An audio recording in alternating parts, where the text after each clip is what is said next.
Welcome back, listeners, to the Cosmic Confluence podcast. Now, let me tell you, listeners, today's conversation it sits in a very interesting and honestly uncomfortable space. It's about AI music, creativity, and it's about that moment where technology, identity, emotion, and meaning seem to collide, sometimes beautifully, sometimes chaotically.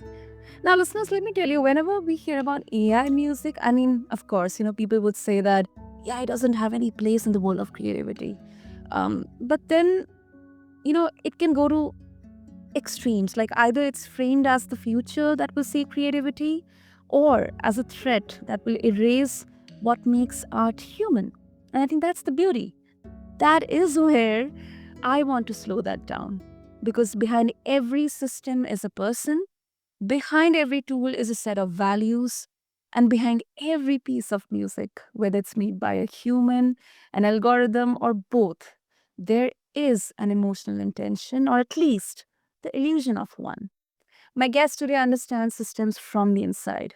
Cody Johnston, also known as the Weird Canadian, spent years building and maintaining large scale government and financial systems used by millions of people. Then he stepped away from optimizing systems to start translating them.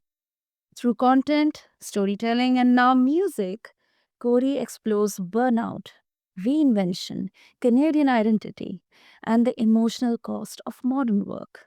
So, Corey, welcome to Cosmic Confluence, and I'm really, really excited for this one. Thank you very much for having me, and I'm really excited to kind of explore the connection between the AI and the human. Of course, of course. I think this is a very tough spot to actually navigate, because mostly I have had experience of, the extreme, like the extreme, it's a threat. AI is a threat, whether it's movies or music or creativity, anything.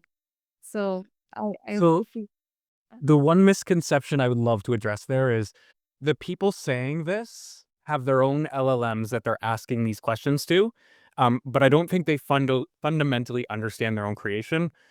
AI is literally just a mirror looking back at yourself right now. So anything your entire being, your entire soul, as you're chatting with the AI right now, is just being reflected at how you interpret the world. So if you're interpreting the world to be doom and gloom, the most likely outcome that AI is going to find is doom and gloom. hmm, yeah, that makes sense. That makes sense. Corey, I mean, you have a very interesting background because you spent over a decade inside large institutional systems, where more than self expression, there's precision, predictability, risk management, these stuff matter. And then now you're making music that, leans into emotion, feeling, um, ambiguity. So, Yeah. my question is like, simple, it's direct. Do you see AI music tools as just another system? Or do they represent something fundamentally different from the systems you left behind? I think they introduce a new system. It's another tool in our toolbox. I think we AI or LLMs are experiencing what I'm now referring to as the internet moment, where we're just trying to figure it out. We're that's why you're seeing the slop, you're seeing the worry. We don't understand its true being yet. We're still figuring it out. So it's very much a matter of it's just another tool right now, and it's a predictive tool at that. The forefront models I don't know anything about anymore. They've started hiding them, so we don't know how far we've advanced in certain fields. But as I see it right now, it's just a tool. There's nothing different from it to the internet to social media. It's just another tool you have to learn, another tool in your pocket, another skill to have that will make you valuable in the future. Mm-hmm, mm-hmm. And where you sit down to create music now, um, how conscious are you of where the system ends and where your own emotional authorship begins? So I always see it as there's no spark to the AI, right? The idea has to come from somewhere. Um, that's where I really think the human gets added, right? Like so, To put a little bit of context in this, I was a singer growing up as a kid. I was a songwriter. Um, as I grew, my voice became less and less ideal for singing. So I had real shame in creating my music and trying to put it out there, and have it sound half decent and what I think I want to hear in my brain. AI has given me that ability to play with it until it sounds exactly how I hear it in my head. Okay. Mm. There's no the machine doesn't know how to do that. It's purely me having to tune the system to what I want. Um, and I think it's just aligning it with your soul. Hmm. And I mean, I'm very sure not all the listeners will connect with this or agree with this, but mm, it's basically like, you are not rejecting systems outright. I mean, that would come from a point of insecurity, or maybe you haven't used it at all, but still then you are saying that, it's a threat. I mean, I'm not saying that it's not a threat, but then there's a nuance here. It's not black and white. And what you specifically mentioned, Cody, is that, it's a relationship. Like, you are treating AI less like a replacement and more like a lens, more like a channel, like an enabler, something that reflects your intent rather than dictating it. So that's amazing. Very very much so. And that's what everybody has to think about when they're using these things. It's your intent. Um, so that's all it's trying to do is fulfill your intent. Absolutely. Absolutely. So, Cody, in, Cosmic Confluence, this podcast, it's the name itself. First of all, it's a bit of a difficult one, but then it's also poetic. Like, there's technology, creativity, identity, timing, aligning in a way that creates meaning. Um, from your perspective, Corey, do you think AI music can genuinely um, participate in that kind of alignment, or is it just borrowing the aesthetics of meaning without actually, experiencing it? It it's different for some people. Like I want to address that. Like I don't equate AI music to be like um the same as the creation of music. Like I'm not. I don't think I'm the same as a musician. Yeah. I'm more of an orchestrator. Um, Okay. in that regard, but to me, over the years, the music that has been pushed out has become soulless. It has no lyrics. It doesn't really like it sounds great, but it doesn't find home. AI allows you to actually put the messages that you're looking for into your music. Like it allows you to dive into ideas that you can't articulate and that everybody suffers through or everybody feels. And I feel bad Mhm. that I have to use other people's voices to do that. But at the same time, I wasn't the one that stole their voices. And to think that an individual is the blame because the corporations have taken hold of it, there's going to be models that come out to help, and pay people properly for these things. But to not use them, I think, is a disservice to the music industry and to people in general because you're missing out on so much soulful music that can come from people who just don't wanna spend the 15, 20 years learning the one path that you have to make it, right? Like, that's a huge time investment, when Yeah. you have no idea if it's gonna pan out. Like, that's a scary thing to throw out there. Um, Mm-hmm.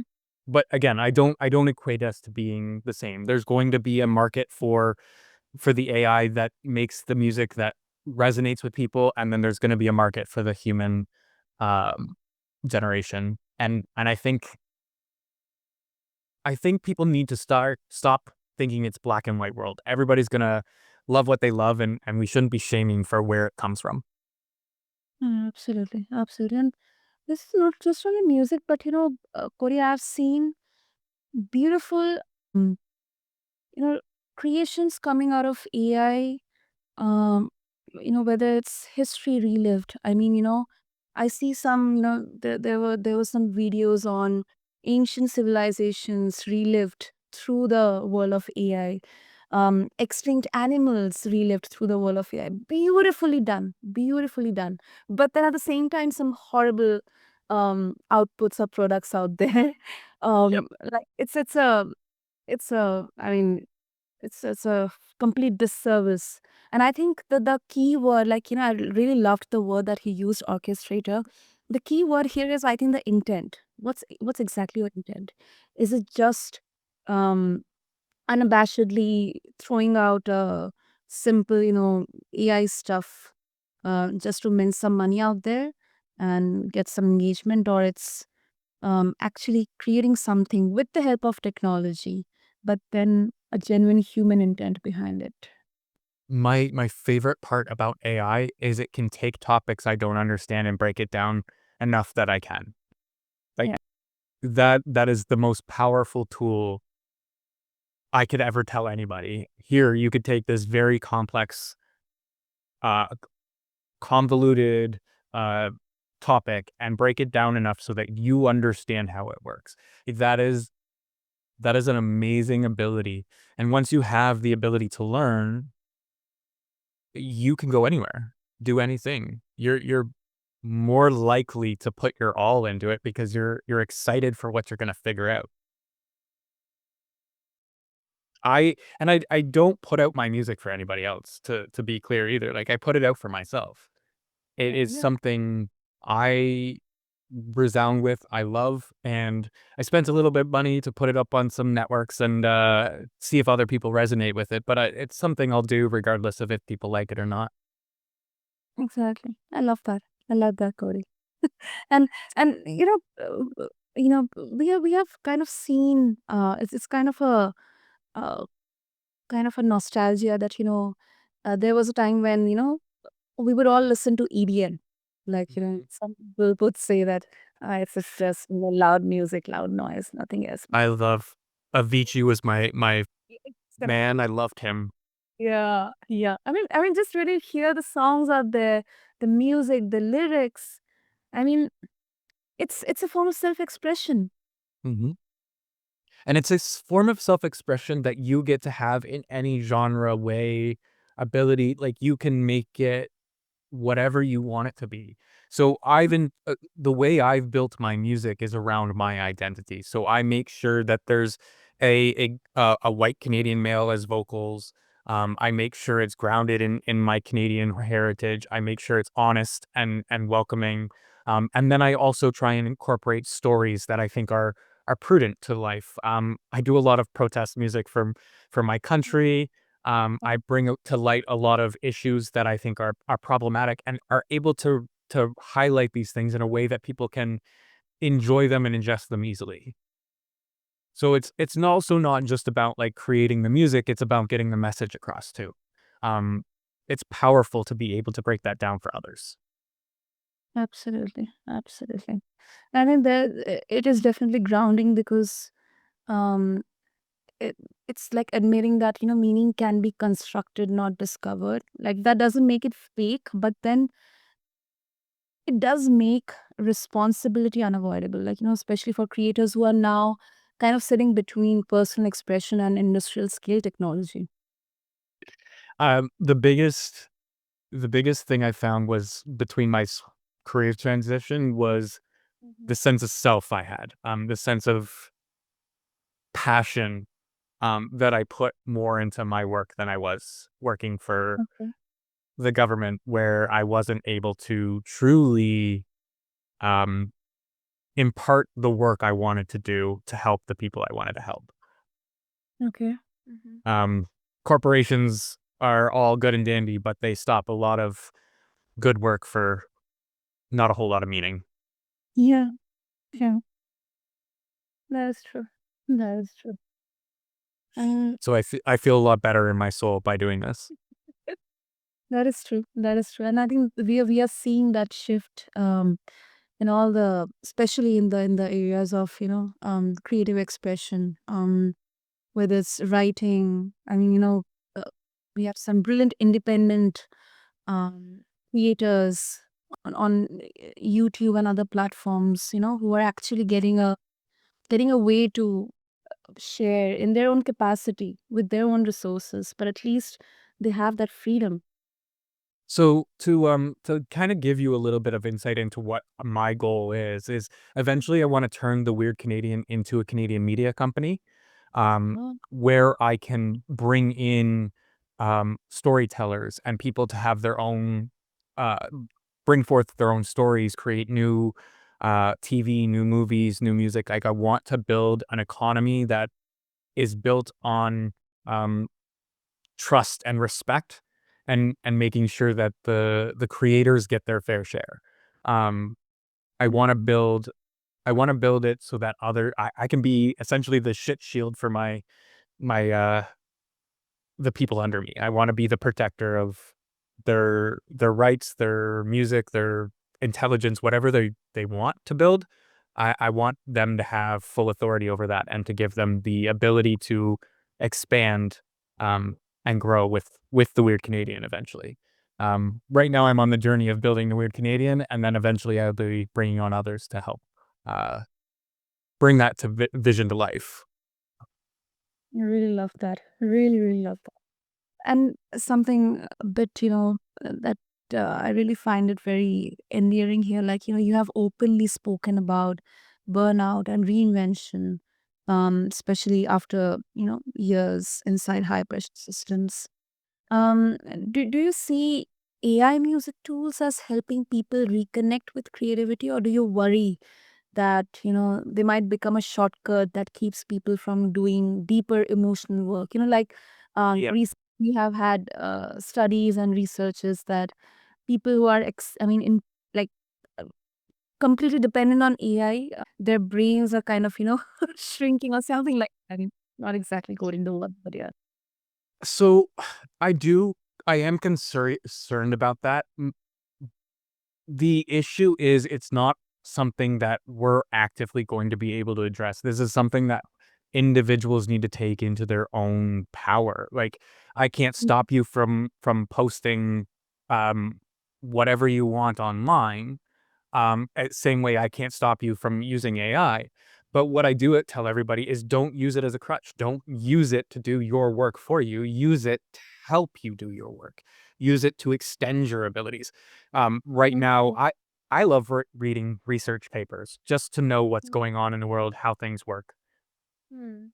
I have it do a deep dive for me every day on research papers that I could just sit here and peruse that I like, that field my interest, that help me learn more about things.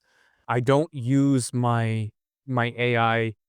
I do use my AI for SEO and things like that, where the algorithm is more um the goal. But whenever a human is the one I want to touch, that's where I'm putting the most amount of myself into the work.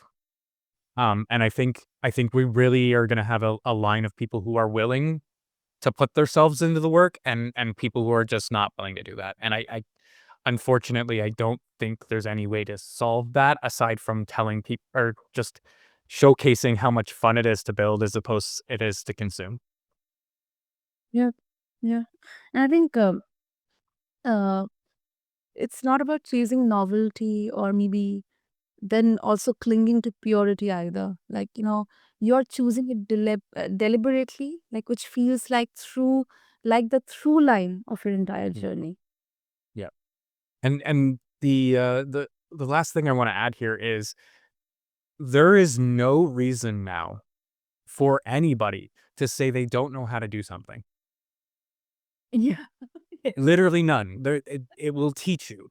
There is no reason to say that I don't know how to do it, therefore I can't do it. Yes. Yes. So I just want people to think about that. Your wildest dreams are about to come true if you want them to happen. Absolutely. Absolutely. Intention and then action. Yeah. Make sure you do the action though. That's the hard part. I took a lot of my time learning and gaining the knowledge, and now I get to put it into practice. And it's so much more exciting than just getting to learn. That's true. That's true. Oh, amazing, amazing. So before we wrap up, if listeners they would like to explore your work, they would like to connect with you, share their thoughts and opinions, how they can connect with you. Yep. I'm available across every social media platform under The Weird Canadian. Even if you search in an LLM, The Weird Canadian, a lot of my information will come up. I got lucky choosing my name. It's not very well known. So I got very much the whole space on The Weird Canadian. And then if you'd like to listen to my music, it's on Spotify under The Weird Canadian. And I also have a website at theweirdcanadian.ca. Super. That's smart. Smart. Listeners, what I'm going to do here is just mention that Google the Weird Canadian. We'll get all the details. But anyway, and I have all the links to make it easy for all of you listeners. But do check out the Weird Canadian, Spotify, YouTube, everywhere, and refer to the show notes along with this episode on your favorite podcast platform. And I think, listeners, this conversation, it reminds me at least that AI music is not really about technology. I believe it's about how we connect or relate to systems, how we assign meaning, how we navigate uncertainty without numbing ourselves to it. So, Cody, thank you. Thank you so much because you brought nuance, honesty, then also restrained into a topic that I think often gets flattened into extremes. Thank you. Yes. No problem. Thank you. And to all the listeners, I think this isn't a call to just adopt or reject anything. This is a call to stay curious, stay open, stay reflective, and yeah, keep tuning to the Cosmic Conference podcast. I'm your host, Sana, and I'll catch you in the next episode. Take care of your mind, your creativity, and the systems you choose to engage with. Thank you.